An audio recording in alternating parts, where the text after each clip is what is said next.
It was beyond belief.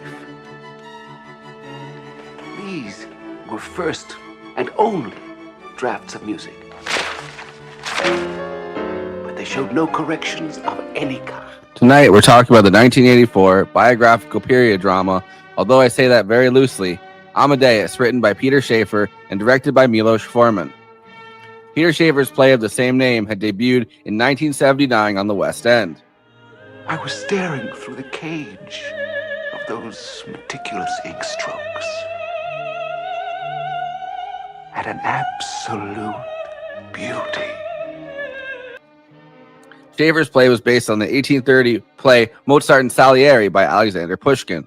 The one-act play was also turned into an opera in 1897 by Nikolai Rimsky. All of these pieces take a look at the rivalry between Wolfgang Amadeus Mozart and Antonio Salieri, and speculate that this rivalry led to both men's downfalls and Mozart's death. Set in the imperial court of Vienna during the 1780s, when Salieri was the court composer for Joseph II of Austria. In the world of music, and especially in opera at the time, there was a rivalry between the German and Italian schools. Salieri and his group of Italians were said, in letters found of Leopold Mozart's father, to be holding Mozart and his work back, and sabotaging him when he lived in Vienna. Emperor Joseph was interested both in German language and Italian language opera, and would commission operas to play at the Royal Theatre. Italian is the proper language for opera. All educated people agree on that? Mm-hmm. What do you think, Chamberlain? He also played both the violin and piano, and acted as a kind of royal talent scout.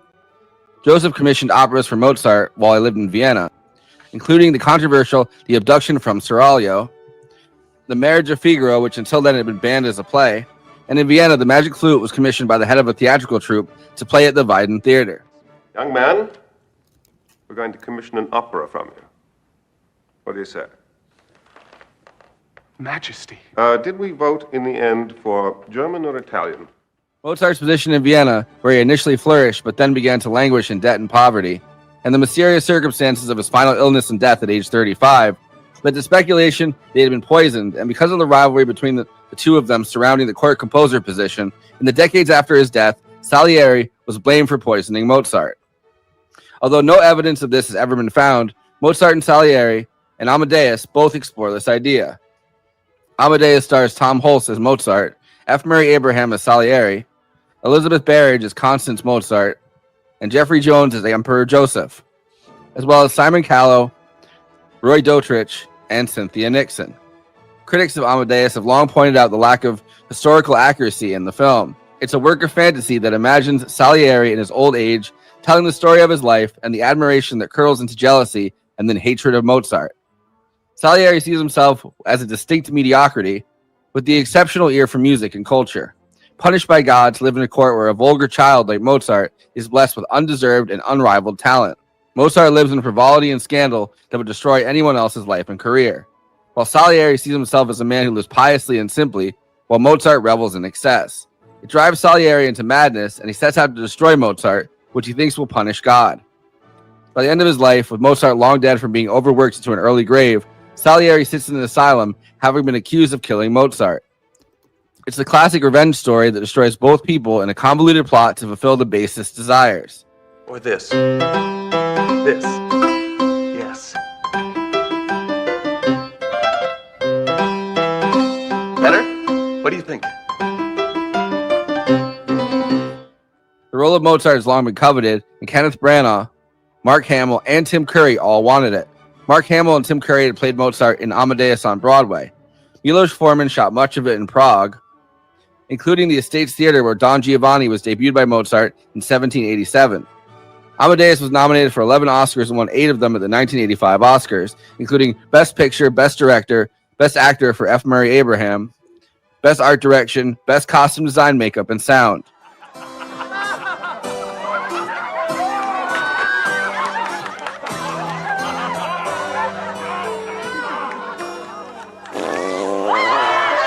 Before I introduce the panel, please like this video and subscribe to the Movie Night Extravaganza YouTube channel.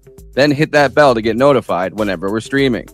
Super chats are now open. If you have any pressing questions, send us a super chat, which helps me maintain the expenses for the show, in which I am obligated by the rules of the Geneva Convention to stop everything and ask the panel. Another way to help us out is to become a patron and give us money every month. In exchange, you get access to all of our after parties, bonus content, and we'll tell you even more movies we watched recently. Patreon.com/Movie Night Extra. We have a Movie Night Extravaganza Discord. There's an invite link in the episode description, and we have a Letterboxd HQ account. So those are 2 more places to follow along with us. Okay, let me introduce the illustrious panel. We are live right now on This Space. If you aren't following them, join This Space TV on YouTube. Link below. Conan Neutron is the co-host and senior producer for Movie Night Extravaganza, host of Protonic Reversal, an independent Film Critics of America film critic, and the frontman for the band Conan Neutron and the Secret Friends. Check out his music at neutronfriends.bandcamp.com. Kristina Oakes is a co-host of Movie Night Extravaganza, a streamer on Twitch, twitch.tv/cosmopolitics, a host at This Space, hosting Kristina's Corner, and is across social media at Cosmopolitics and on Letterboxd at Kristina.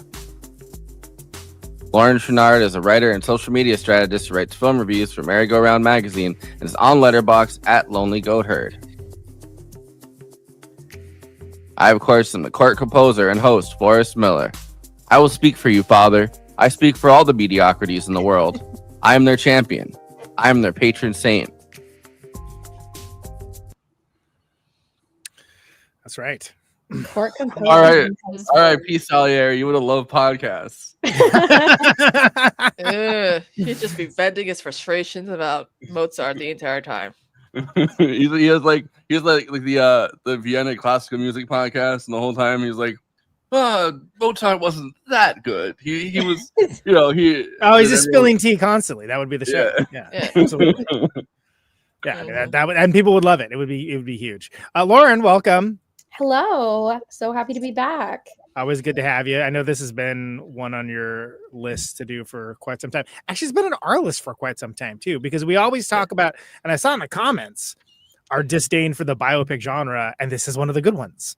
I know. I was so surprised that you guys hadn't done it yet, especially since we've covered so many other music biopics. But this one. But this is very loosely based. It's given like Catherine. It's like The Great on Hulu. Like a lot of people like the satirical approach to these classical figures in our history.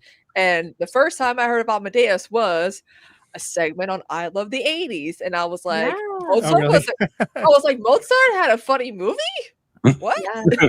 Well, it's almost like something like they did like the Weird Al biopic or like something like that, where it's like it's so where like all of it. That one's like the more extreme example, to be sure. Yeah. But I'm saying like it's something where you play it so fast and loose and satirical with the source material, I guess, as it is. I mean, the thing is, we don't really actually know that much. I mean, we're finding out more, I guess, every day. But there's a lot of stuff where it's like, like letters from Leopold Mozart, like Leopold, Mozart's father, not Leopold Mozart's father. But he had this whole thing where he was constantly writing these letters, talking shit about the Italian composers in the court of Vienna, constantly trying to block, Mozart's like whether it was his court composer job that he eventually got, or all these different things. He was constantly talking shit about how there was a conspiracy of Italians. So this, Amadeus as a play takes that and just kind of runs with it, because we like, who knows, you know, it's not like people are penning like their memoir, I guess, in this time period. Like people kind of just ran and then, you know, passed away. We don't even know what Mozart really passed away from. Like there's all these theories. He died from eating too much raw pork. That's how he died. End of story. That's what my music appreciation teacher said. Okay, so I believe him. It's plausible. It is. Yeah. I was gonna say I like the fact that so much of like the facts and like the facts are very loose in this, but a lot of them are really rooted in reality. So even if there are like a lot of liberties taken, it's kind of fun as like a appreciator of classical music to like be able to root out like what's real and what's not. And also there's just a lot of like half truths. Like, yeah, there might have been some sort of like rivalry going on between Mozart and Salieri, not to the degree that they show in the film. Like Mozart and Salieri were friends. Like Salieri like taught Mozart's kid music. Yeah. One of the things I appreciated about the film last night when I was watching it was like they were having a discussion about like, oh, I didn't miss a single performance of Don Giovanni. And that's true. Salieri went to every single one of Mozart's. He was like #1 Mozart fanboy of all of the like various operas he did. So like they sprinkled in a lot of, you know, historical fact in with tons of liberties. Yeah. Well, and one of the crazier things is that they, you know, they filmed a lot of this in Prague, and the actual theater you see Don Giovanni performed in is the real theater that in the 70s, like they debuted Don Giovanni. And so like, there's all these really cool kind of facts to this, where you could see things that are really, now I think it's not called the Royal Theater anymore. Now it has like a different name, but like, there's all of these different little like tidbits that you can find out about it. Like every single note that's played in the entire movie is is one of the actors pretending to play a note. Like that's how, you know, that's how in depth they got with certain right because the actor who played Amadeus, and by the way, can I just say Tom. Okay, cool. Tom Hulce. Cool. All right. I couldn't remember his name off the top of my head. I don't need to. So he was a musician, but yeah, he like went to great lengths to look the part, like to look like he was doing the part exactly. I lost my train of thought now, so I had something to go with that, but yeah, he's I every time I see him I think about fucking Animal House. Yeah. Oh yeah. Animal House. But he's like a great actor. There's I mean I remember now. It's amazing that it's called Amadeus when it's Salieri's story. Yeah. Right? So ultimately he would be like the best supporting actor. This cleaned up at the Oscars, by the way. Yes. But not for him. But like, it really like it was almost a complete sweep. It's kind of crazy. It's kind of like how the Emmys were with the Penguin, but without Colin Farrell winning. It's like it's kind of crazy. Like Tom, I love Kristen Melody. She's amazing, but it's like you're not going to give it to Colin Farrell. You won't give it to the titular role, like the guy that you're like, no, that's not him. Really? Yeah. What's easy too about Amadeus is that it's adapted from a play that a lot of people have done in the past. Like the most known is Tim Curry and Surrey McKellen, who fought to play these roles. That's in the wild. Movie. And the fact that they did not cast them, because the play was fairly new. I mean, it's one of those cases where a stage show gets adapted real quick in the film because they knew that this would be very entertaining and insightful. And you know, it boggles my mind that they didn't cast Tim Curry and Sir Ian McKellen. And Mark Hamill played the Amadeus role, too, of all people. and it was basically like, no, like you're too famous. Like you're Luke Skywalker. We can't have Luke Skywalker playing Amadeus, which is amazing. Considering the film is the material in this movie. Just to tie it back to last month. I have a thing for the for F. Murray Abraham. Because I can't do this justice, so I have to just use the clip that I pulled for this. But this is an amazing story of how F. Murray Abraham ended up playing Salieri. So while you're queuing that up, I just want to say this is the rare case where the titular character is not the main character in the movie. And I think if you were to make like a trivia category or something, this would be perfect for that. A line that Milos Forman said about this movie that I thought was really interesting. He thinks that it's not even Salieri that's the main character; it's the music that's the main character. which I kind of found. Settle down, I Milos. would agree. I kind of found that to be like a fascinating It's a good way of looking at it. Yeah. Was F. Murray Abraham your first choice? F. Murray Abraham, for the role of Salieri, it was a little bit by accident. I never saw him in any, which was, that was his luck, because probably I would not even call him for audition, because the film which I saw later was awful. No, he was reading for the part of director Rosenberg. It's a small part in the film, you know. And after him was coming one young man to read for Mozart. But I didn't have anybody to read, you know, Salieri. So I asked F. Murray Abraham if he can stay a few more minutes and help me to read Mozart and read Salieri to him. And it was very interesting, because he knew suddenly that this is not the part he's fighting for. So he was wonderful. Suddenly he was not nervous at all. He was just reading Salieri, and Salieri became so real and alive, you know. And so I said, listen, this is great. If you can do this like this, so I would fight for you to become Salieri. And it was a fight because, you know, every major star wanted to be in the film, you know, to play Salieri. It was enormous. And he didn't believe me. He didn't. I told him, listen, wait, I have to convince, you know, people that I want you to play the part, you know. Mozart, that was a different story, Tom Hulce, because Mozart, I wanted to be unknown face, because I wanted people to see Mozart and not XY actor, how he plays Mozart, you know. But Salieri could have been a big star, you know. So I will fight for you. He didn't believe me. He accepted part in another movie. So when I finally said, you know, I want Salieri to be F. Murray Abraham, so we couldn't use him. But Solzhenitsyn, Peter Sheffer, you know, they were very, very smart. They said, no, we'll wait, because he's really right on. You know, so that's how he got the part, F. Murray Abraham.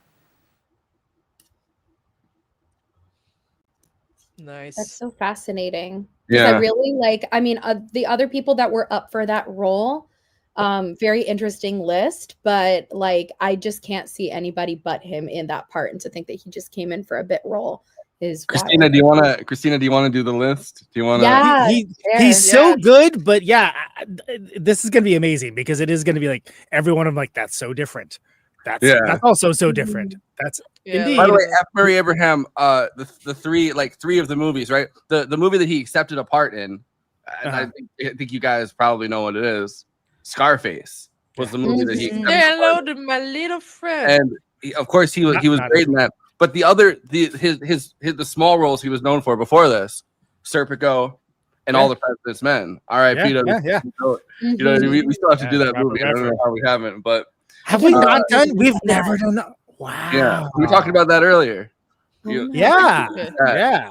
But it's like, you know, but just for like a that we should have Sam Cedar on for. Maybe I'll a little taste of that would be amazing. But a little taste of like, you know what F. Murray Abraham had been doing. Of course, like famed Broadway actor. You know, at this time, like, but that's not. But an actor's actor, right? Yeah. And like he only was really starting to get let in the door from movies as a that guy character actor. Oh yeah, get him to do it. That's that guy. He can be like, what nationality doesn't matter. You know, like it could just be like vaguely ethnic looking good character actor. Yeah. Not that it even looks that ethnic, but I'm just saying that was the casting director. Yeah. Problem thing. It was Kristina, it was such was the style of the times. Kristina, lay us out some of the other alt castings, if you don't mind. Okay. Obviously, of course, we have Tim Curry and Mark Hamill, and again, like we mentioned before, the ties to Star Wars just would have been too weird and it wouldn't have worked out. I think Tim Curry was also getting cast in other films around the time. When is Legend? Is that like around 5? Okay. He also did the what was it, the Worst Witch in Annie. He did Annie. I think I was gonna say he did Annie around the same time as well. Yeah. The Worst Witch. Wow.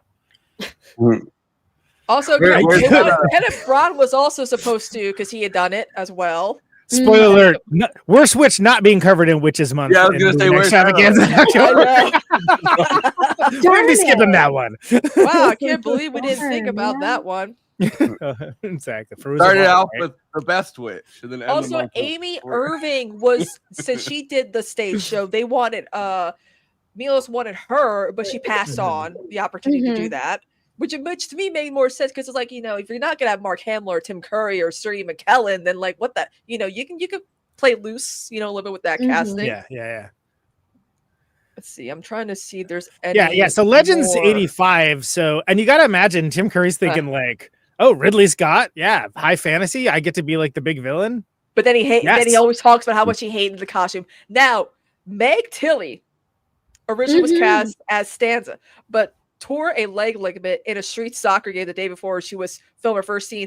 Elizabeth Barrett, Rebecca de Mornay from Risky Business, and Diane Franklin, yes, indeed, screen tested as replacements with Barrett or Franklin as the final two choices being flown to Prague for a week screen testing on set before Barrett got the role. Now, for those who don't know who Diane Franklin is, she's known for the the Amityville Horror, the sequel, the second one.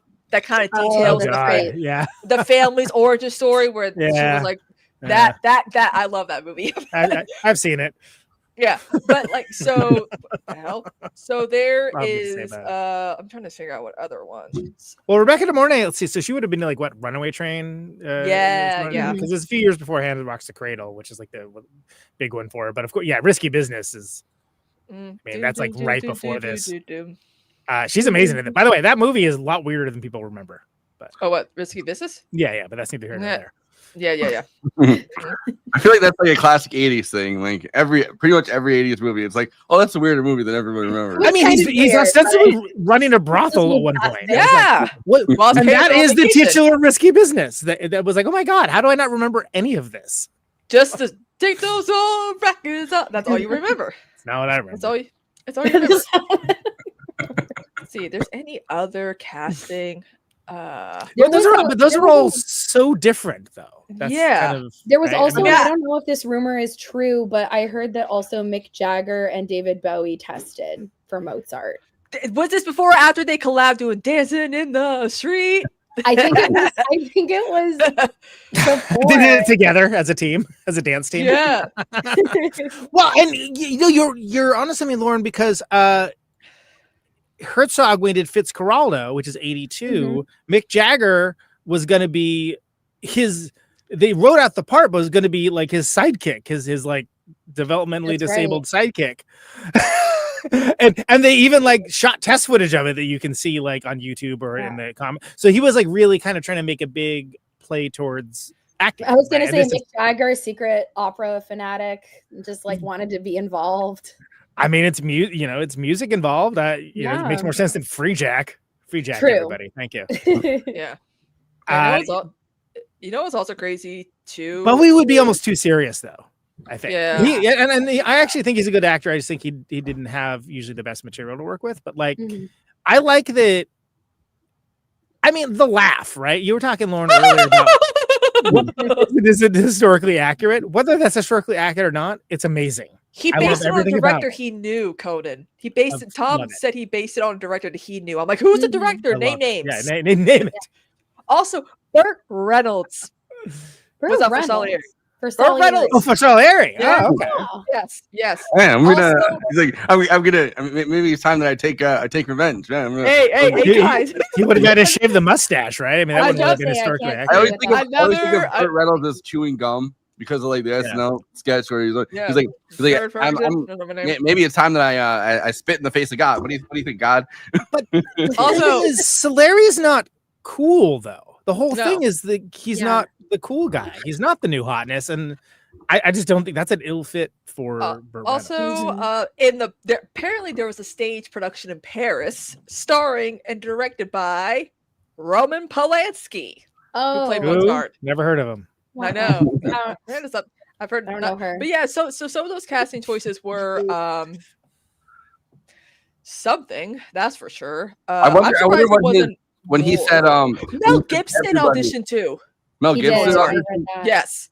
But when he said Salieri, he said everyone wanted to Mozart.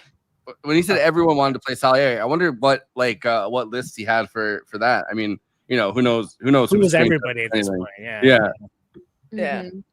That's Very interesting alt castings. And the thing is, like, perhaps maybe when they were conceptualizing it, because you can see it in like the costume choices and a lot of the like interesting stylistic things that they do in the show, that it's like Mozart was like the rock star of the day, and they tried to really like bring some of those modern elements to really like show that visually with like the pink wig and the like, kind of more mullet styles and so forth that aren't historically accurate. Falco's you still song. just accept them stylistically, and so maybe the casting choices they were going for, they're like, they what wanted if to we make got it real rock 80s stars? synths G. Like they wanted, like if they were to remake Amadeus today, it would be vastly different aesthetic wise because they brought like an 80s vibe to it. Yeah, absolutely. Yeah, I mean it's well, that's what's so great is it's a historical biopic, but it's also firmly rooted in the era that it's made in, but not in a way that's like super cringy. Yeah, and in a way, like Amadeus is punk rock, right? In this situation. Falco?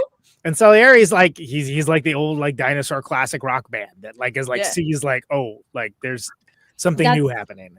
I really like that comparison. That's so true. Well, also too, a lot of people take F. Murray Abraham's that portrayal as a baseline for when they portray like Robert Downey Jr. in Oppenheimer. They said just he studied that portrayal to really get into Strauss's mindset to make Oppenheimer be this like rival when really it was more like a one-sided beef, you know? So it's a scene beef with one side. Yeah, exactly. So when a lot of people are doing like these characters where it's like, it seems like there's a rivalry, but it seems more one-sided and kind of cheeky. They always say, look at F. Murray Abraham's portrayal in Amadeus.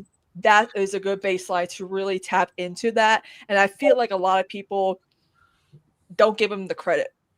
Yeah, well, I mean, because it's really like the entire movie, he's telling the story. So there's all these parts that like, I mean, people talk about it with the scene that got cut and then for the theatrical one and then added in again where he he humiliates Stanza by making her take her top off and then she's ready to like have sex with her, and then he's like, get out or whatever, and people like things like that where it's like, are we supposed to take away from that really happened, or is this something that he's kind of he's already insane, like it's already consumed him, he's destroyed himself, he's in a fucking asylum where we like realize from the beginning, but also like at the end you really realize like how much of an asylum. I mean, he is there are people that are very unwell in this, and clearly he is one of them in a different way, which is funny when you think of what's Milos Forman's other huge movie, One Flew Over the Cuckoo's Nest.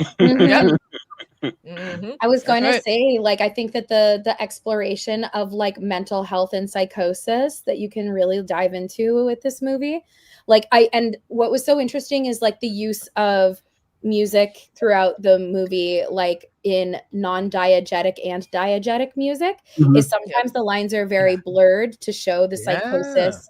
And I also kind of like the fact that especially in like the scenes where Salieri is like finishing the Requiem when Mozart is on his deathbed, and it's kind of like they're both hearing it in their heads. It's like they're finally for the first time like speaking the same language, whereas like throughout the rest of the movie it's like there are real performances that are happening, but then sometimes it's like, okay, but is that like a flashback, or are these memories that are just existing in Salieri's head? And the fact that that line is always a little blurry, I think really shows the psychosis in a way that's also very like, I don't know. So if I would say, building on that's like the Rashomon effect, but only from one person who's the most unreliable narrator. That's a great comparison. And like someone who when the story was going on would have been an unreliable narrator, but it's decades of this later. So it's like it's like not only is he at the point where he's an unreliable narrator, he's been soaking in these juices, like in his mind, because you could see it, you could feel his mind going as the movie goes on. He's really cracking up, and it's like, all right, what would like 50 more years or 40 more years of that do to somebody's psyche? Like that psyche is just. Also, Lauren, are you still doing a production of Spring Awakening at your local playhouse? Oh, I just closed it this last weekend. Oh wow! Well, you know who produced that and won a couple of Tony Awards? Tom Hulce himself, actually. Mhm. That's Really? right. He's a well-known Broadway producer. Like a lot of people don't like when they think of like Amadeus, they're like, yeah, that guy, but he also was the voice of the Hunchback of Notre Dame for the Disney movie, did his own singing. He's had quite the career, and people always will remember him as Amadeus, but I'm like, no, this guy's also a well-known Broadway producer. Like he's produced quite a few Broadway shows that have won and nominated multiple Tony Awards. He's a king, and he deserves like much more credit, in my opinion. Especially he had this crazy run where he was in everything from like, from Animal House, like the Parenthood with like Steve Martin or whatever. Like he had all these different movies on, like almost like the schizophrenic run of movies that he was on, where all different genres, and he was like getting a lot of attention. And then he just quit. He quit. I think probably the 80s were pretty hard. I mean, he was closeted, like he was gay, and he came out later, and like he's out now, like an older gentleman, I guess. But I think he had like a hard run. I mean, it wasn't easy being like a gay actor, I think, in the 80s, like especially as, like, arguably it's no picnic now, but it's especially bad then. but it's like, so he quit acting, I think, and then he became like a producer both of movies and of and on Broadway, which is kind of a cool just from the comments, Matt Gilbert here. I love the scene where he's notating the Requiem as Mozart lies in his sickbed. As unreliable as he is, it's so beautiful. They're finally speaking the same language. Yeah. I think you have a different movie if you don't show that. Yeah. It's like he had to let go. Like he had to let go of like whatever animosity or jealousy or whatever he built up in his head about Mozart, and just really let it go and appreciate the music. Well, like a lot of haters, he's like the biggest enemy, but also the biggest fan. Yeah. Right. And that's part of my the friend that I was watching the movie with yesterday was like, when are we going to make a fan cam of like Salieri and Mozart's love story? I'm gonna look at TikTok right now. You have the part where he both kneecaps the performances of Don Giovanni, and then like the actual Salieri, he sits in the booth watching each performance, and it's like he's somehow both just doing that Orson Welles gif with like the slow clap with like the ominous lighting. Just looks like so pissed. But like I don't know, like there's at the end of it, you really like one of the more heartbreaking. I mean, there's a lot of heartbreaking things about this, but like you realize as he's kind of killed off Mozart by like overworking him to death, pretty much, you realize like Mozart never felt the same animosity at all. Like Mozart, in fact, he was fucking around and having fun. Like and he was like, "Oh, that's my friend." Yeah. Well, and hey, like, buddy. so he's like, I went to conservatory for like music school. That was originally what I was going to do. I love this podcast because I get to use all of my college degree that I all my Finally. loans for. So so before I switched to last one on for his conclave, right? Where you got to use history. I know. I was just Yeah. like, oh, you want to talk about religious trauma? Hold on, I got credentials. Hold my beer. So, but I went to Conservatory of Music, and you see so much of that in like any conservatory environment, because everyone is there obviously because they really love music, they really love their craft, they want to be better. But there are just some people, these like savant types, that everything just seems to come so easily to them. And like, even if they're the nicest person in the world, it's like you can't help but just like stew in that. And like, it takes a very strong person mentally to get through conservatory, just from the idea of like, it's the most like competitive environment. There are very few jobs left, especially for like opera singers and things like that. If you're a soprano, forget it. You're trying to make it as a soprano, like forget about it. You're like, it's so hard. And so you have to keep your wits about you and like not succumb to that like extreme jealousy.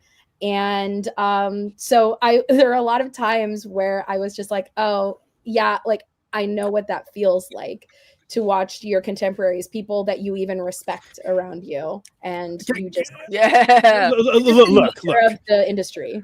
You're talking to someone who's multiple times over, the opening bands for us have gone on to great fame and fortune, and good on them. They're incredibly talented and they deserve everything they get. But it has happened many times, and there's things you can choose to do. You can be like, wow, that sucks, why isn't it me, blah blah blah, or you can be like, hey, we're all running our own race. Exactly. They it's always a combination of luck and success anyway, and sometimes it's about being in the right place in the right time. And but the thing is, as an artist, you have to make the choice to reconcile that. Otherwise, you end up like being the chief haters club, like Salieri. Yeah, where you're just like consumed by it because you're like, why them? And it's like, well, no, it's not why them. Like that doesn't even matter, because so much of it, yeah, talent does matter. Talent matters a lot, but it's all about being in the right place at the right time. Yeah. As well. Yeah. Well, and I mean, it's just such By a. the way, this was the Orson Welles. You got to look the look on his face. It's like Conan. It's exactly what yes, very good. Exactly what you said. But this is Mozart. You know what I mean? Like, right. Oh no, yeah, undeniable. So yeah. Second part of that would be like, and some people are just undeniable talent strike. This just comes easy for you because you're made for this. Yeah, and like the rest of us have to work really hard at it, and that makes people insane. Where you're like, you just poop these out, huh? Okay, right, but you can't. But like, I don't know. It's crazy to think about like being alive in the time of Mozart, right? Where it's like this person who, in the year 2025, like there are very few, I feel like, historical figures that we really have this connection to, where it's like people play Mozart for their babies, so like they think that like playing Mozart that close to their kid's ear that will, has also been debunked, but I still think people should do it anyway. or like people being like, a lot of people like to say Brian Wilson of the Beach Boys was like a pop version of a Mozart. Like that man knew music and he heard things and did things that Mike Love could never do. And his chief hater was in the band. Yes, his own cousin, who, by the way, at his funeral was like, I wrote Good Vibrations. Remember that, right? I'm like, yeah, but who did the fucking musical arrangements? That is peak like Salieri shit. No, it's like that is I'm ready for that movie to come out. Salieri. Bitches who live for the drama. Even Al Jardine's like, fuck him, man. Like, yeah, no, I never. So as someone that like, you know, as a kid, like tried to learn piano, and I'm like, I have my fingers are not.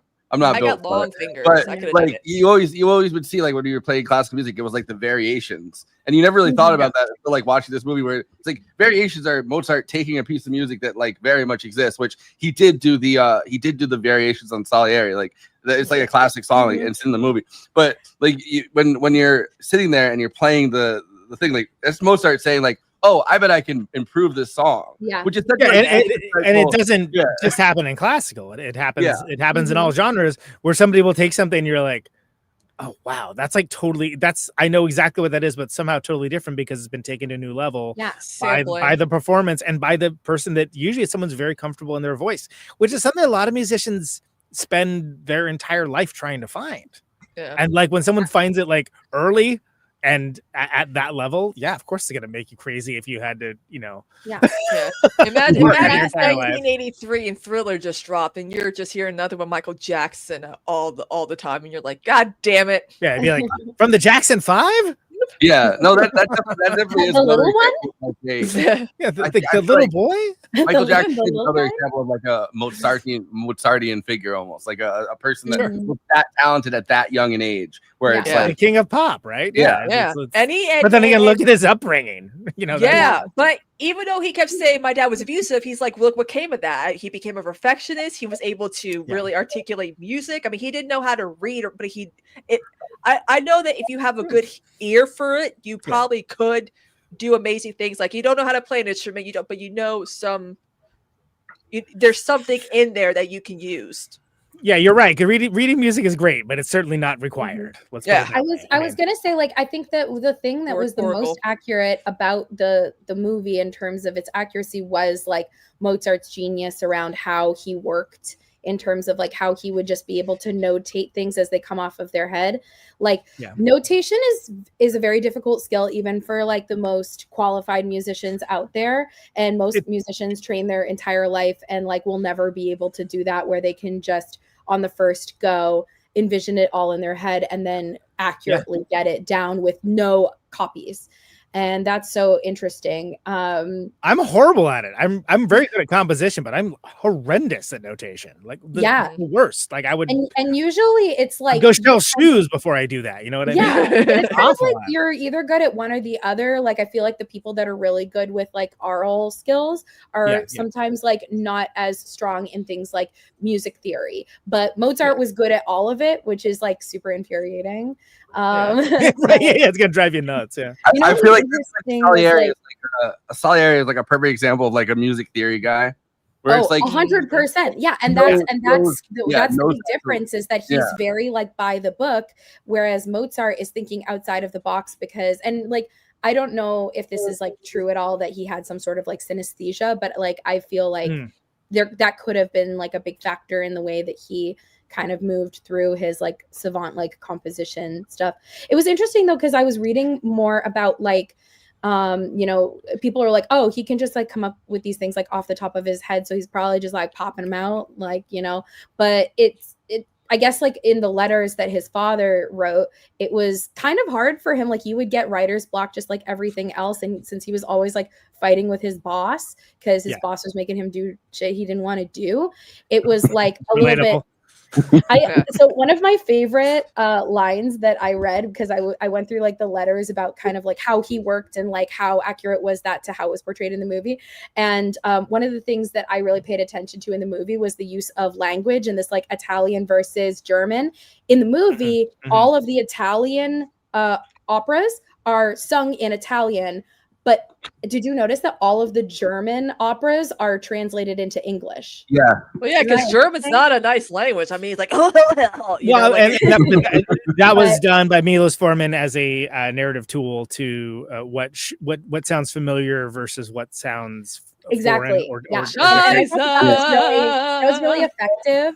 But one of the things in the letter that I saw that I thought was so funny, because I primarily sing French opera, and Leopold Mozart wrote, "It is true that the devil himself invented their language," talking about the French, "and I see the difficulties that all composers have found in it." So I guess like Mozart literally was like, I'll do anything, but I'm not fucking touching French. And I just there was a thing at the time, and like all the way until really like World War II, where French was the language of diplomacy. So like in the way that English is now, where it's like the royalty, everyone that was royal, like including as far as like Russia, like the nobles in Russia all spoke French, and the nobles in Germany all spoke French. So like French was like what English is today, where it's like that's the language of that everyone's like, oh well, we all know French, we might not like the language, we might not speak it in a certain way, but like that's our language that we all communicated, which the average person at that point absolutely did not know French. It was not the proletariat's language.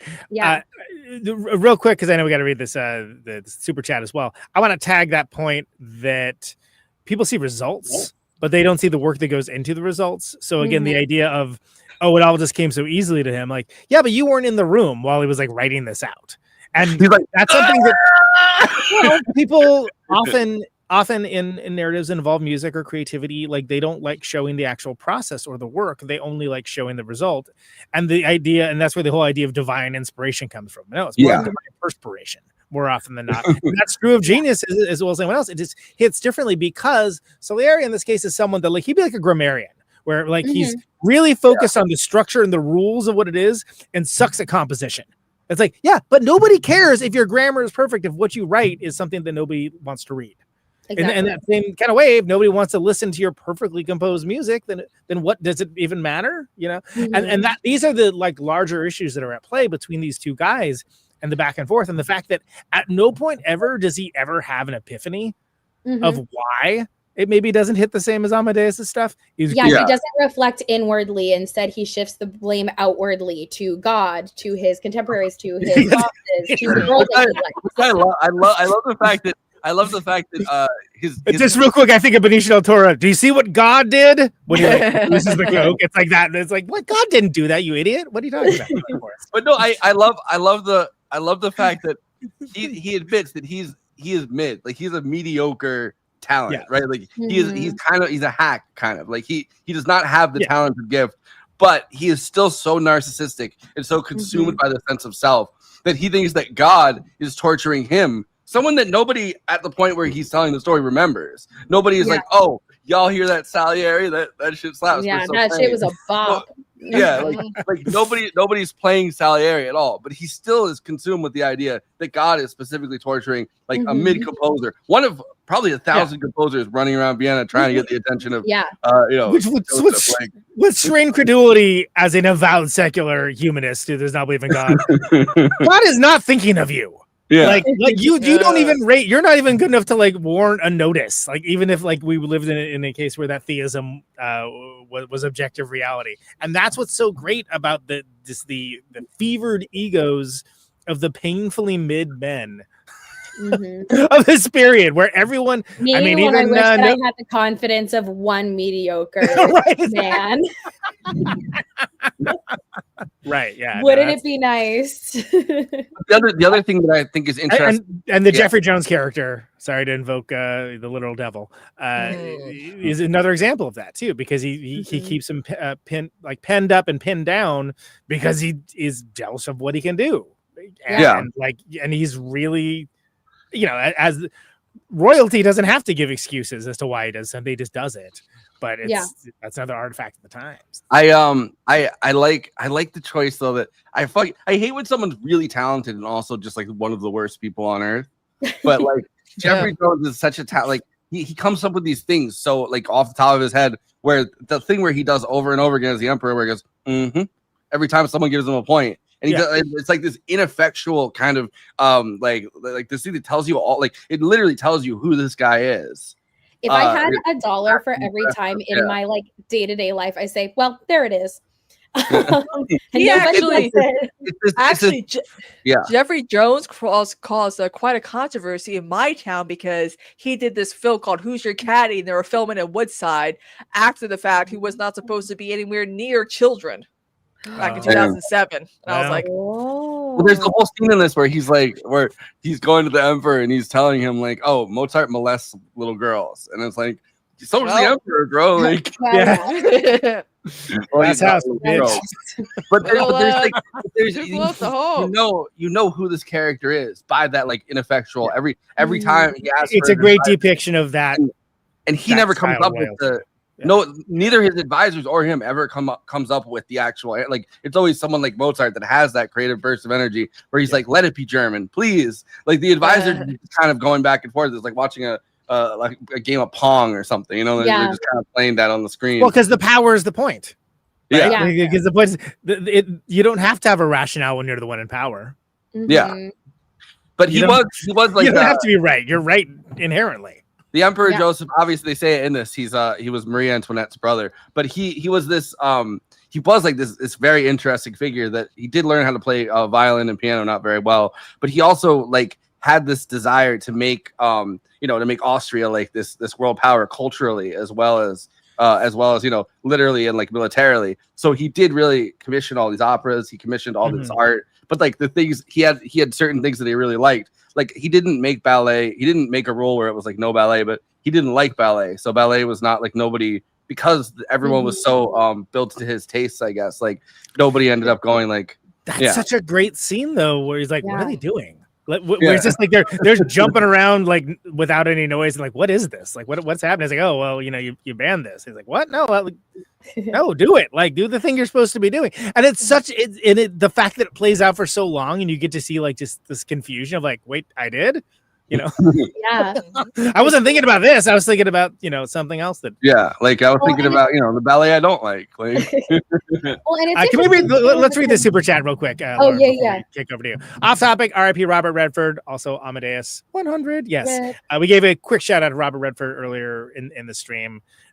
We've done The Candidate, and we did 3 Days at the Condor that are in the archives. The up-and-coming podcaster named Sam Cedar, I believe is his name. Yeah. I mean, All the President's Men. It's amazing we haven't done that one, but we've done The Candidate. Crazy. I was just thinking about The Candidate so much this week because it's one of the best bad endings ever. We're like, but I was thinking about it with the New York City mayoral race as like more and more stuff kind of goes to the side of like the Zoran campaign where he started off, he's like at 1%. Like you can literally say anything you want, and more stuff has kind of gotten lost to that as the campaign goes on. And I was like, damn, that's like watching The Candidate happen. It's like The Candidate in real time. Yeah, it's true.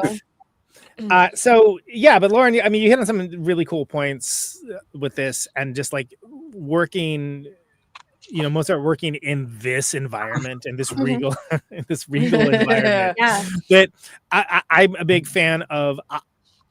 I don't feel like people necessarily should pursue instruments in pursuit of greatness. Just pursue it as an expression of like something that exists within, and it's fine to do things as a hobby. I certainly don't, but like I think that's great because it's more likely that you're going to be able to be a more well-rounded person that can express things more in a way that's not going to be disruptive, like starting a war because you're pissed off at like something the servant did or something. Yeah, exactly.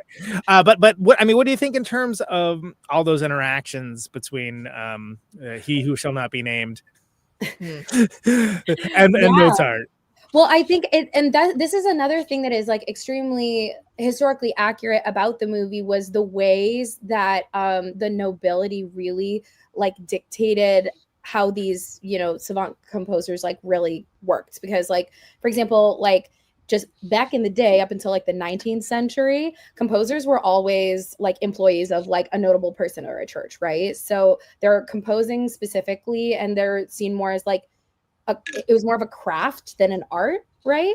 And so you would just do whatever the employer wanted you to do. And so with like Mozart's catalog, you'll see a lot of things like you'll see like serenades and like chamber music because that's what was going to be played at like banquets for a bunch of like rich people. And then he started to deviate to do more operas and things like that for like the common people. And that was like his side gig. And one of the reasons that he was always like at odds with like the archbishop was that he was literally a part of the gig economy, guys. He was trying to be a freelancer and they were like, no, you can't do your side hustle while you're working for me on like my boring ass music and teaching my like tone deaf daughter. Composer, just with an R, composer. Right. Composer. And so, and so it's very interesting to see how, especially now, that people see opera as like this like high art thing always, when like, a lot of the operas were seen as like for the common folk. Like the Magic Flute, like Die Zauberflöte is done everywhere at the most like prestigious houses of all time. I've seen it 10 times. I was in it. I played Papagena. It was really fun. And so like, but the Magic Flute was supposed to be just for like shits and gigs and just like to make some side hustle money. Now it is seen as like, everyone knows the Queen of the Night aria, and it's incredibly expensive to get tickets to the Met and things like that. So to see the way that like this art form that was, supposed to be for all people and accessible has become so like regimented. That's now the elevated, inaccessible medium of the landed gentry and the rich. Exactly. And it just goes to show that like the way that we like distribute art and like how we apply, I guess, like prestige to art, like really hasn't changed since the 17th century, really. Yeah. So like, as much as people want to distance themselves from like, oh, music used to be like this and now it's like, no, it's like the same. The music industry has quite literally not changed. We just push more buttons now. And there's just different gatekeepers. A lot more. Yeah, exactly. The only walled gardens are the gatekeepers. Prince warned us about the sampling epidemic of the music industry, and I feel like it's gotten worse because every time you listen to a song now, it's like, oh, this song feels very nostalgic and familiar, and you're like, oh, fuck, it's a sample from a song. Like okay, sampled website where you can literally see all the for instance, like Tom Tom Club, Genius in Love, Mariah Carey, Lotto, that song, like they're rich as hell, but like. We've had enough. Chris France isn't seeing that money though. Maybe a little bit. So one of the only times I ever went to the Met and like saw an opera was the Magic Flute, and it's like one of the few. And I saw it in German. We didn't, but I really liked it. They had you could look down at I might have gone twice, but you could look down at the thing and they have the subtitles, and you can like kind of. But then you're not really paying attention to the actual music, and it like I don't know. Put it on screen or like But I don't know. I went and saw it with my grandma because she was German and she like loved classical music. Like that was most of what she listened to. Classical music and the Beatles. That was the two things that she really listened to. And and she really liked that they went to Hamburg in like the 60s and did their tour there. But like before or after they got bigger than Jesus. It's I think it was a little bit before. But yeah, it's like it's that really like amazing like thing where it's kind of all opera has kind of been collapsed into itself. Because like you even have the fucking Nutcracker being played at opera houses, and it's like that's not that would not have been at the same level as any of the the many like operas that would have been performed for nobles, like because it's been stigmatized on a class basis as a genre, as an art form, in a way that to a certain degree, most theater has. Yeah, it's true. Theater is so inaccessible. If you look at like the ticket prices that they have on Broadway, it's like absolutely ridiculous. Can I share? Okay, so there's this crazy story that I read yesterday as I was doing my research about our favorite girl, Margaret Thatcher. Friend of the show. Yeah. So she went to go see Amadeus the play on the West End, obviously, and she came backstage and she was pissed. She was like, Mozart's not like that, and they're like, well, Prime Minister, like actually, like he was kind of like that. He was really crass. I mean, like we'll get into it, but like Mozart used to write these beautiful choral pieces about eating ass. Like he's that guy. And and she's just like, he's not like that. He's not like that. And people are like, well, actually, dramaturgically, he is like that. And she was like, I don't think you heard me. He wasn't like that. And it's been she around. He was alive. It's like she's because she's trying to uphold this this archetype, the of imperial archetype. Yeah, the high society archetype of like this uptight, like noble person, and she's looking at Mozart as someone that's like incongruous with like classical music, when like classical music is for all people, but she really was like trying to gatekeep it, and so she was really mad when she saw Amadeus on stage for that reason. Which is funny because, like, you did something right, if you ask me. But her relationship with the royal family was like they were treating her like this low class kind of person that was just, like, under the gutter, and that was like one of her great insecurities was like she had to constantly meet up with the queen, and she was wearing like her very shabby like kind of clothes, and like the queen would be standing next to her, being like you could tell there's like distaste a little bit on her face, like. The fuck is this commoner that we just made into the 10-year prime minister? Well, and that's that attitude. Like, how different is that from the Jeffrey Jones character? Sorry to keep mentioning his name, and just making these imperious edicts of like what is and isn't considered art or acceptable for people to see, or who is allowed to engage with what. And again, making a blanket statement. Outline ballet set to music, and then not remembering that he did that. I mean, I think it's amazing. And also giving unreasonably stupid feedback, like too many notes. Yeah, too many notes. Which apparently is just cut a few. Amazing. So what do you know, dude? There's a debate about it, but apparently that is possibly like a real. Dude, I believe it. I believe it because it sounds like. Well, and it works. I think Mozart uses too many notes. Well, look at fucking Trump in the Kennedy Center. Yeah. Look at the people he's honored and people that he personally liked. I mean, Gloria Gaynor, I Will Survive, an LGBTQ plus anthem, yet she donated to Republicans. Like it's a common thing now. In my head, I was thinking you were saying the Emperor Joseph. I will survive. At first, I was afraid. And then when the Technicolor Dreamcoat, when Gloria Gaynor put it on. I mean, they're making a movie about that. By the way. I'm sure they are. The Thatcher thing, right? That is kind of the Salieri character. Like as he says to Elizabeth Barrage in that that kind of cut scene, he's like, "Please don't call me Your Excellency. I, like your husband, was born in a small town." And it's like that is somebody trying to uphold this imperial standard while they don't necessarily come from that background. Like his father's kind of like a grubby merchant, and he's just a small town girl living in a lonely world, But he's like my father died, and suddenly I was brought into this world of Vienna, and given all these things, which you get the early version of his jealous psychosis, I guess, where he's like, God killed my father. It's like I think your father choked. We just all saw that, like, and okay, so. That's probably a decent segue towards the like very play-esque aspect of your dead father is asking if you'll write something for him. Okay, I understand. Like we are not as cultured. They were not as cultured in maybe storytelling and things along those lines. Yeah, I think this is before even what we think of as classic horror existed. But it was like. All right, you didn't suspect it could just be a dude with a mask. I mean, what are we doing here? Yeah, but it's a ghost, and then she's like, "Dude, it's not a ghost." She's like, it's a dude. It's a dude in a mask. But the thing is, it works as a conceit because he has so much unresolved stuff with his father that it's sort of like a framed debate, kind of wanting to believe situation, something to hang your hat on / work out some clear daddy issues. Yeah. And I think that works really well, and in a way that I'm glad it wasn't played for laughs or anything, even though I was certainly like laughing. I'm like, oh yeah, I forgot, like I think this is that's Ghost, I guess. Like, but that's such a play thing. That's such a like a thing that shows in a play, right? Yeah. And we think of it as being like hokey now because we have decades of meta contextual narratives that go back and forth. We can study like the back and forth of the earnestness versus the more cynical approach to things.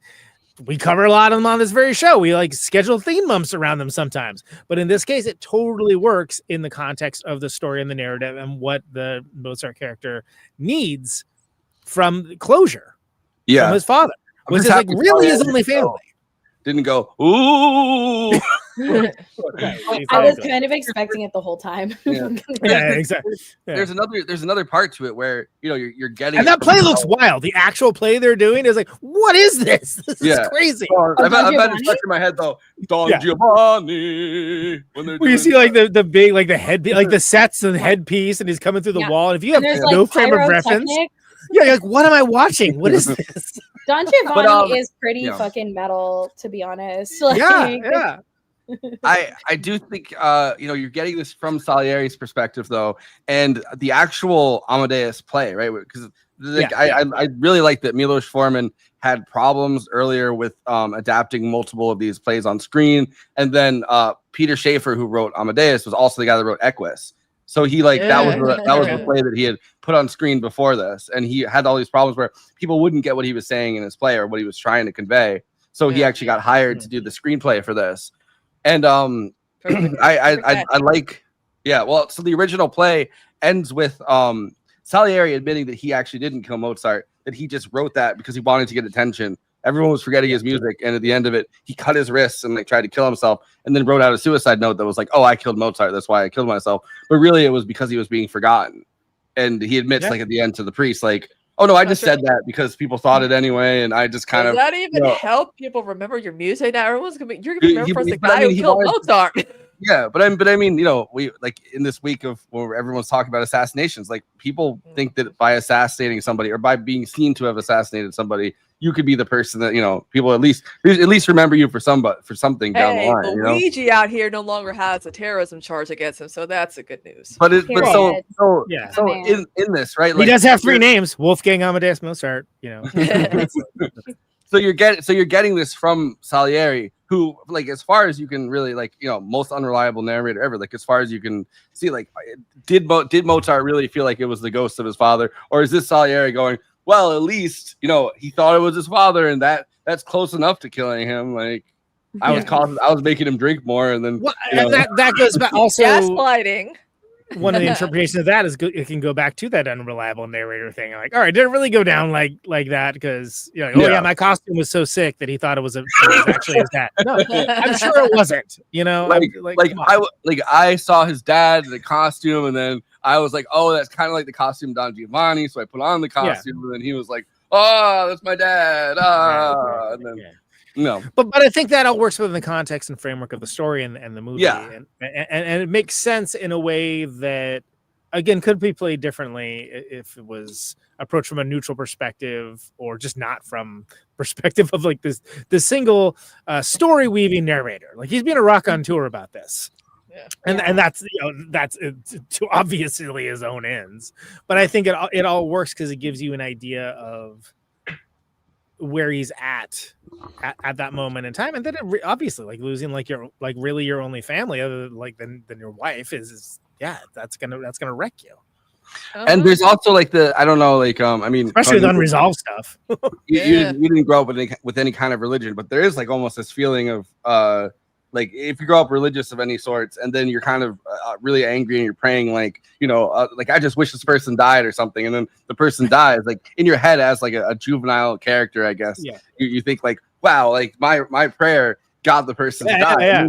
There's in recent weeks, some weird shit's been going on. So. There's that feeling of like Salieri telling the priest the story, and it's like, oh, what's your great sin? And his great sin is just envy. Like, his great sin is that really is what it is in the end. I mean, he does like a lot of shit to get to that point, but it's like, you know, like really he's telling the priest like, I prayed for this guy's downfall, and then the guy had a downfall, and now I've spent the rest of my life stewing and feeling angry and bitter and sick about it. You know, like yeah, but I think all that works, and that all that is it's very elegantly done. And this, and again, this is one of the reasons why when we think about the biopic as a genre needs to die, but this is like one of the good ones. It is the fantastical nature. It is the quote unquote messy bitch nature of it that works. Like that's what makes it entertaining. Play like, loose with the facts. It's fun. No, it's great. And I forgot, and it's easier to do when it's something from like centuries before, but I forgot like how much I was like, oh man, there's like a lot of tea getting spilled on here. Yeah. Like, you know, like, and I've seen the movie and I liked it, and I just forgot like how much of it is that, which is saying most of it. Gossip, hey, and farting, but you know.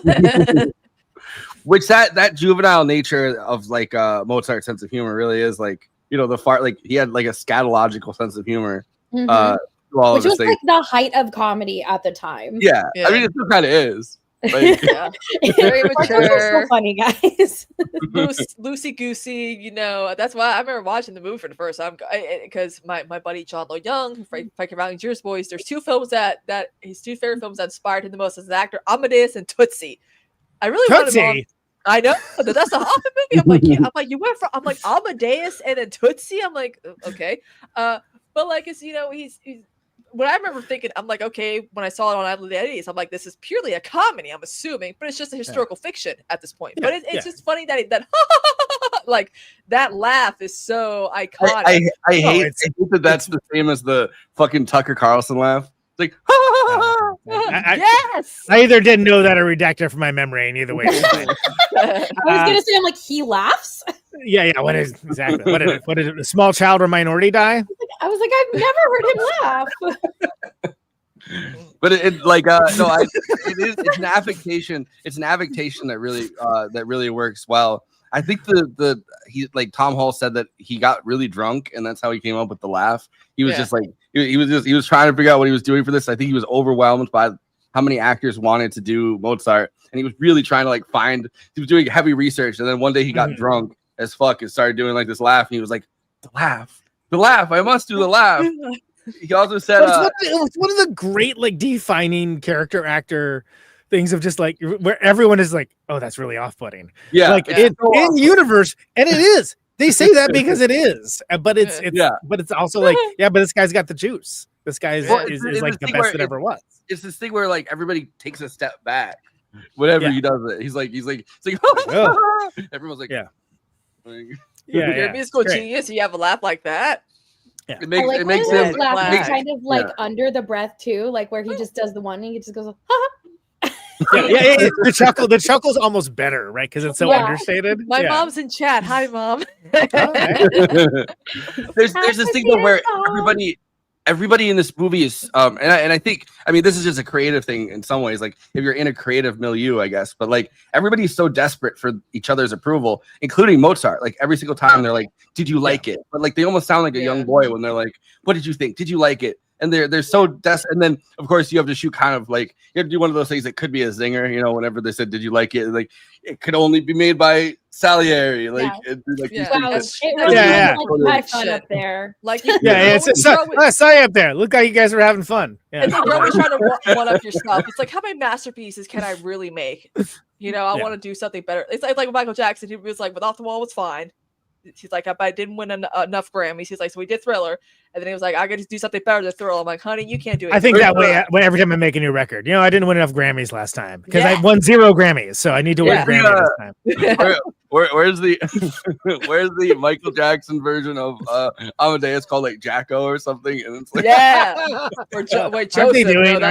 They're actually doing a Michael Jackson. 2 parts. They are, but I don't want them to do it. I wish they wouldn't. No, I'm with Paris Jackson on this one. Yeah, nobody's looking for that. I do. Yeah, I mean, like there's this thing where it's like everybody kind of is desperate for each other's approval but including somebody like Salieri, who's way less talented than Mozart.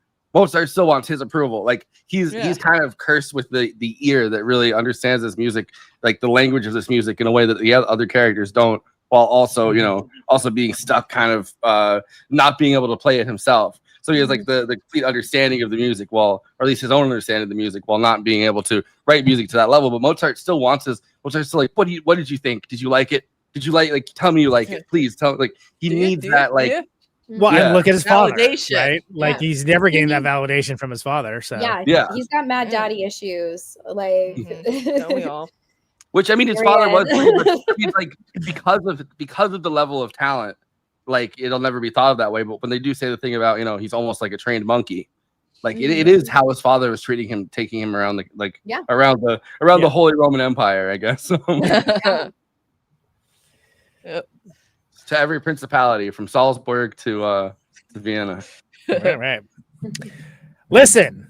Letterboxd is a place for film lovers talk with and to each other about the films that they love, maybe the films that they didn't love, maybe the films that they pointed out that Salieri is just a messy bitch who lives for the drama.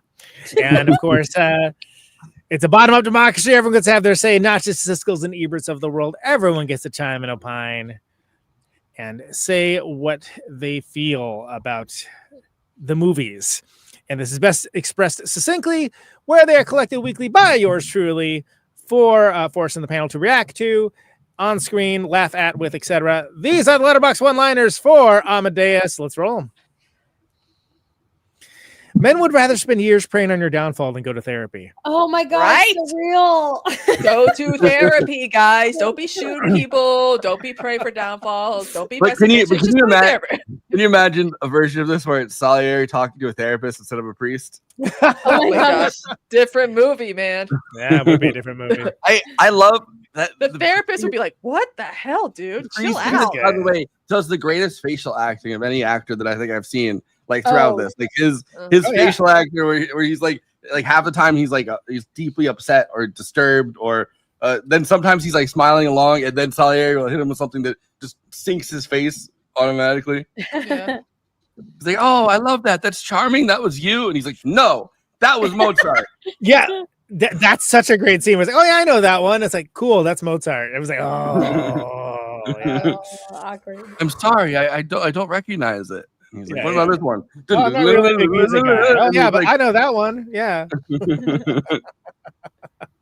If Mozart had a fan club, they would have most certainly been called the Wolfgang. Oh, Yeah. yeah. I call it Falco. It's the Wolfgang. I love that they call him Wolfie. They're like Wolfie. Wolfie. It's a good diminutive. Yeah. Solid. Mozart, you have to stop. Your laugh too cunty. Your music too powerful. Your swag too different. They'll kill you, Wolfie.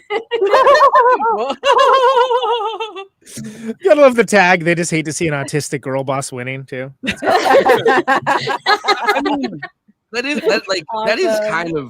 kind of the point. Like, I mean, I don't know. If Neurodivergent for real. I mean, yeah, like just it's didn't have a name for it. Savant. Savant. Fellas, is it gay to think a guy is so cool that you get really angry and denounce God? This is the fan cam. I've been saying.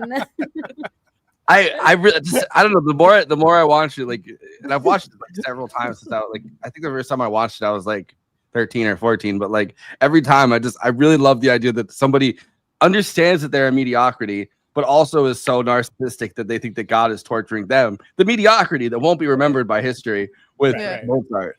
Like that. Although it is worth noting, because it hasn't come up, that when this movie came out, it actually sparked interest in Salieri's generational. Yeah, it took him out of obscurity. Yeah, R.I.P. Salieri, you would have loved Amadeus in the movie.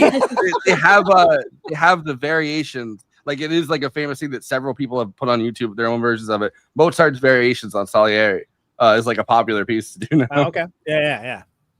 They also, I think it was in 2010, they actually found a piece in the archives that Salieri and Mozart had written together. Like, and they're like, this finally disproves Amadeus. It can't be true. Right. But like the article was reported that I was reading. It was like a big article in like a German like paper. It was reported as like this disproves Amadeus, rather than being like, isn't it cool we found this? Yeah. Reminder: it's not enough to pray for your opponent's downfall and sabotage their career. You should be psychologically torturing them by dressing up as their dead father at minimum. I've always said that. Goals. You're not, Don't you know, you want if you think you are the hater, you gotta try harder. You can't. Yeah. You gotta get on this level. Check this film. You got work to do. I'd be traumatized too if I were the priest. Yeah, real. I'm like, you know what? I would just put like cotton in my ears and just read the Bible or something. God, like, he's still talking. Yes. I can't believe it. Well, that's the 48 fucking hours later. That's the joke from Airplane, where whoever's Yeah. putting the seat next to him, you see the person hanging themselves or Yeah, whatever. right. Oh, well. Guess I'll die. Amadeus walked so Black Swan could run. I just want to be touche. perfect. I just want to be perfect. I was thinking about like when I was putting the one-liners onto the graphics, you know, when you sent them to me, I was thinking of this with Kristina, where it's like Kristina really does like Amadeus and Black Swan. Like this might be Kristina's genre of like top. Oh yeah, maybe. Yeah. All right, yeah. Driving You it, got- that, yeah. Those are like two of your favorite movies. Yeah, artistic Yeah, well- vengeance. Hell yeah. I don't know what's wrong with me. I need more therapy. Is what I I know, but you can- realize. I was gonna say I'm not gonna try to take any of your talk time. I know that. I was gonna say maybe you need like an arch enemy. Yeah, who the hell? Ooh, Yeah. Hmm, Taking I don't know. applications. Hit us There in we the go. comments. Only super Yeah. chats. Yeah. Hosts think they Mozart when they Salieri. I'm gonna start bringing. I'm gonna start being like, guys, that is Salieri ass energy. So good. That's a legacy of sorts, right? Being a Yeah. shorthand for a specific time of petty bitch. So there's a psychological concept that came from Amadeus called Salieri syndrome. And Oh. so it describes the It's feeling like of inferiority complex. New nicknames? I'm guessing it's pop psychology, not like Yeah, sure. Yeah. But Salieri syndrome describes the feelings of envy, resentment, and frustration of less talented or mediocre individual feels when confronted by the extraordinary talent of another. Oh wow. Wow. Well, he did find fame eventually, I guess. Yeah. Counts. More movies should focus on a bitter old queen rehashing their biggest beef. For real.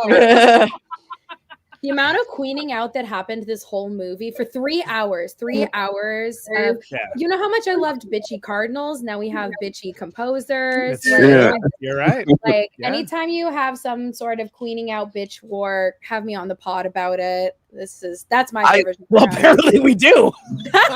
Greta Gerwig or that.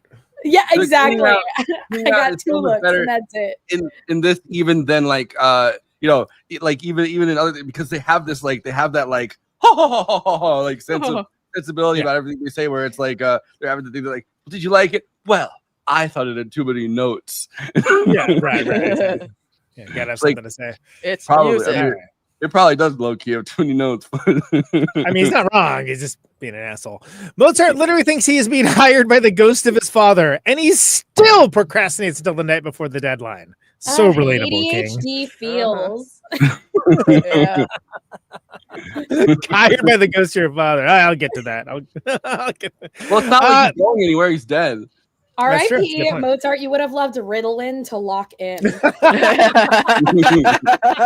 I wrote this. Is this the best thing I've ever done? This is nothing. This is what's a chicken scratch. Those are the Letterboxd one-liners for Amadeus. Please follow the show on our Letterboxd HQ account at Movie Night Extra. You can find logs of all the many episodes that we do of this show, as well as attendant short form content, linked materia, etc. Please follow us on that platform. Requiem for the Dead, at Always Flacco, your host over there. He is logging all the stuff that we do in this show, as well as many other things. Follow him on Letterboxd as well to see all his thoughts on things going on. I am the patron saint of mediocrity at Conan Neutron. You can follow me for the Criterion Challenge, the highbrow, the midbrow, the populous fair, all that stuff. Oh, I only got 6 left on the Criterion Challenge, actually. So I'm low key. I kind of want to do it before we go on tour this fall. I want to just have it done so I can be like, because I'm still like paranoid about the first 2 years where I didn't finish. So, but follow me along for all that. If that sounds remotely of interest, or if you even are curious what that is, at Conan Neutron. If you even care. If you even care. Ooh, rock me Amadeus, Adam, Kristina. You're going to get that reading for it. She's logging stuff for this show as well as many others. Lots of new releases. Great stuff to follow Kristina with. She keeps it succinct, unlike myself. Of course, my first and one of my favorite Letterboxd friends, Lauren Chouinard, Lonely Goat Her down over there. She's a lovely follow and a lovely person. Please follow her in Letterboxd as well, and you will be enriched by seeing her thoughts on the many movies. Let's hit it with the plugs. If you're watching us on YouTube, please like and subscribe, and then hit the bell to get notified whenever we're streaming. And we'd humbly request that you watch the video to the end because it helps us with the algorithm and helps more film fans to discover the show.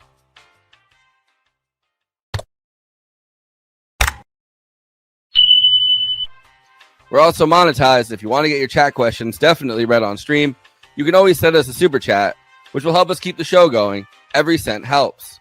If you're watching on Twitch, you can gift us a free sub on Amazon Prime with your Prime membership, but getting subs on Twitch is always appreciated, and it helps to follow us on there as well. We also have an audio feed, which is available wherever you download podcasts, if you prefer to listen to podcasts rather than watch the stream. That's updated usually the same day we stream, but watching on YouTube and Twitch is the best way to get the show first, live as it happens. If you want to support us with a monthly donation and get access to all of our after parties forever, which go patron only after we do them, you can become a patron at patreon.com/movie night extra. Link is in the description for that. It really helps us keep the show going since we do have some expenses to make this happen. We also have a Discord community. Link is in the description for that. We sometimes watch movies we cover on there. We get into conversations about everything from film to TV shows to related podcasts. We even have a Discord channel for memes. It's really fun on there. You can find us on all the social media platforms: Facebook, Instagram, Blue Sky, Twitter, and Threads. You connect with us on all of those. Talk to us. We'd love to hear from you. Lastly, we recently made a TikTok at Movie Night Extra where we're putting up short form clips from the episodes. Okay, passing this to Conan so he can tell you about his music and this week's Protonic Reversal. Conan, who's on Protonic this week? Yes. So Daniel House of Skinyard, the classic grunge band with Jack and Dino, and CZ Records was on this week. It was a great conversation. He just started a podcast called The Creative Asylum that's launching. Spoiler alert, that episode's great. I'm also one of the first guests on his show. So that's very Creative cool. Asylum sounds like somewhere Salieri would go. So that's actually where he was talking to that priest at. Yeah, it's a Creative Asylum. So that's in the patron queue, patreon.com/Protonic Reversal, $1 a month for advance access. Hits out later. The Tom Flynn episode, Boner Records, Fang, Star Pimp, Antler Family, so on and so on. That episode just hit the general feed, available for all and all those places. Tim Mediata's Silkworm.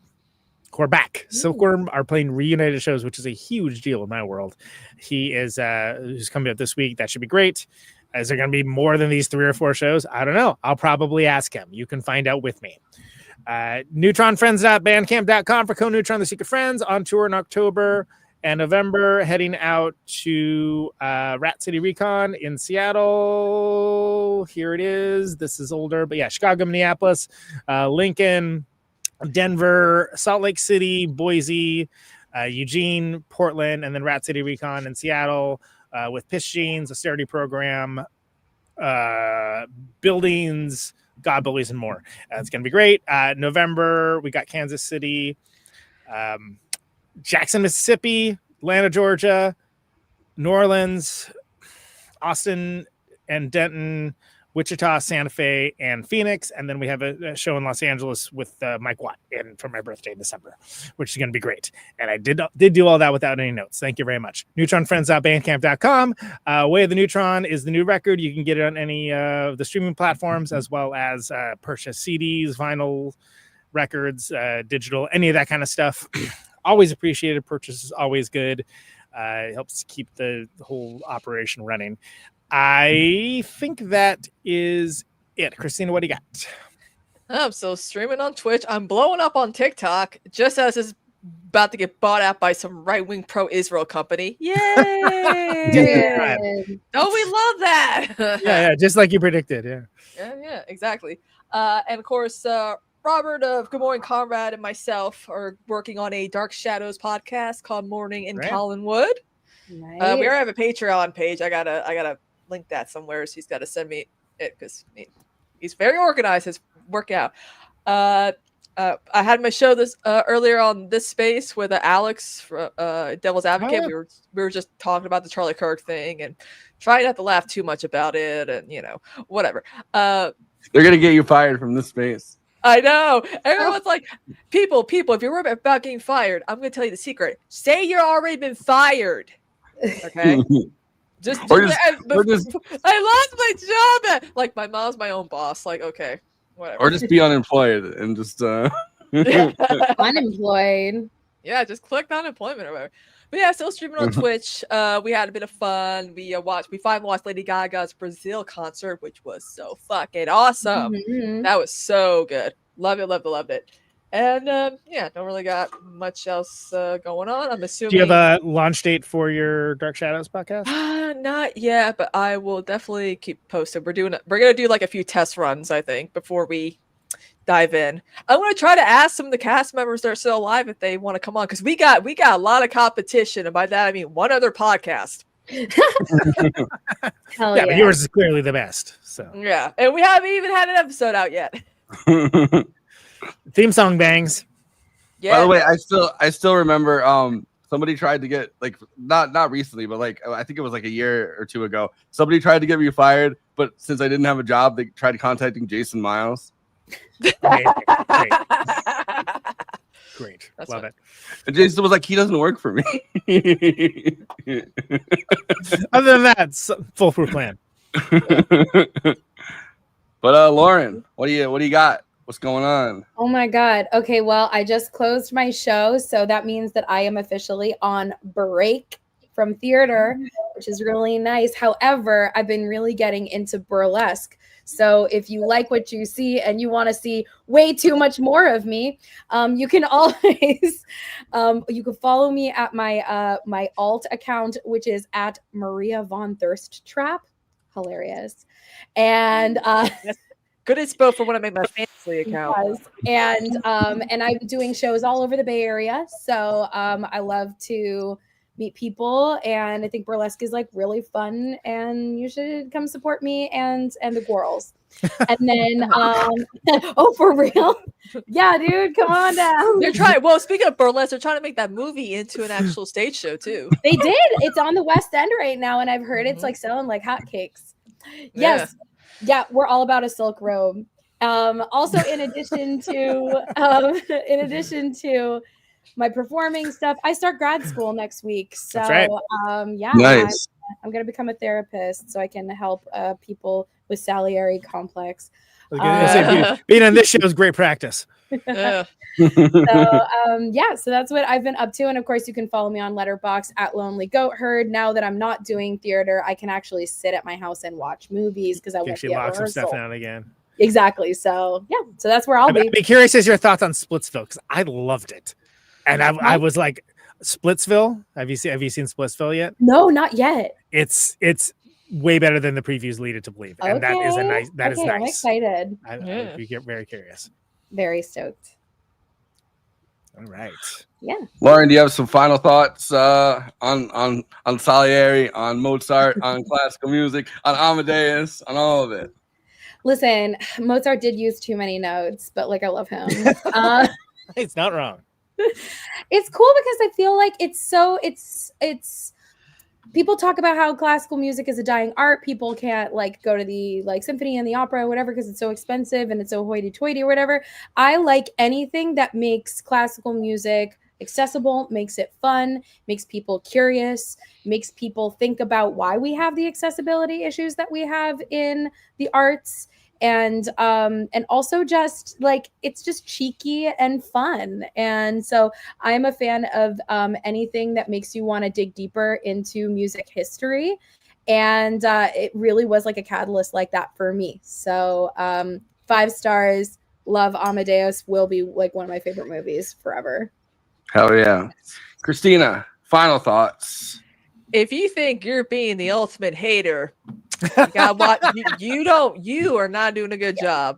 Step up your game. Step up your game, watch this movie, and learn how to be a real hater. Okay, I'm just saying. Anyway, to be fair, not everyone gives a roadmap to their opera. We need more people to do opera, so you can hate on people. True. Also, it's and of course Tom Hulce makes this movie. I mean, Murray Abraham even said it in his Oscar speech. He's like, I can't have this award without him. Which is something we didn't really get to go over, but he said that. So yeah, and also F. Murray Abraham still alive, still kicking as an actor. He's only 85. Bring chicken. We have a poor track record of milking people and them dying. Poor track record of killing people on this podcast. Track record, depending how you look at it. Yeah. An Undertaker. But yeah, if you're looking for Undertaker, thank you. If you're someone who likes like the historical and accurate, like embellished, like historical fiction of like a lot of like people, if you like The Great or whatever, you will love Amadeus. Okay, you will love Amadeus without a doubt. Trust me. And also, you will love Falco's song, which was inspired from the movie. I had to add Conan. Yeah, as Kristina mentioned, Salieri is the queen of the player haters ball in this picture, and that's we love it. If you expect a stodgy biopic, as you have every right to expect, you got nothing coming with this. It may be loose with the facts, but it's entertaining drama of genius, mediocrity, gatekeeping, and jealousy. And you gotta love it. I love the brain laugh and all of the inherent and obnoxious flaws that are generally rounded off when one thinks of like the winners of history. It's very profound. The production design is unreal. It's so amazing in this. Like it's so the set dressing, all of it. It's just so authentic and so huge in the best possible way. You gotta love Tom Hulce doing convincingly playing piano in all the scenes too. For all the musicians out there, they're like, "Oh, he's not really playing," which would be me normally. He's a guitarist, though. He knows how to play his guitar. He is a guitarist. There is a bass. They're very different instruments, but what he is playing matches what you hear on the screen, which is the important thing. So, in a word, exuberant. And a pleasure to cover this one. And yeah, I'm surprised it took us this long, frankly. But here we are, episode 295. Love to do with Lauren. So hell yeah, working that phrasing too, guys. So next week we're doing Annette. That's our Yes. Yeah. So if you want to see Adam Driver as a MRA comedian and a musical featuring a puppet. Scored by Sparks. Join us next week. It's Annette. We have Kev from Austin Danger podcast and Scott from what's it, Little White Elephants? What is his new show called? Okay, it's like 5 episodes of it. Anyway, they're Scott and Terrianti. Love them both. They're going to be great. It's the only Leos Carax movie we've done so far, and it should be a hell of a time. It's a deeply weird movie. And we should maybe talk about doing a Discord watch. We haven't done that in a while. I feel like most people have not seen Annette in general, let alone our Discord. So yeah, let's do it. You're in for a treat. All right, that's crazy. Thanks so much for coming on, Lauren. Thank so you. Annette next week, and then after that we're starting our month of witches. I think, right? Yeah. Which month? October. Yeah. All right. That's not going to get old at all. I can tell you that right now. On that note, we're signing.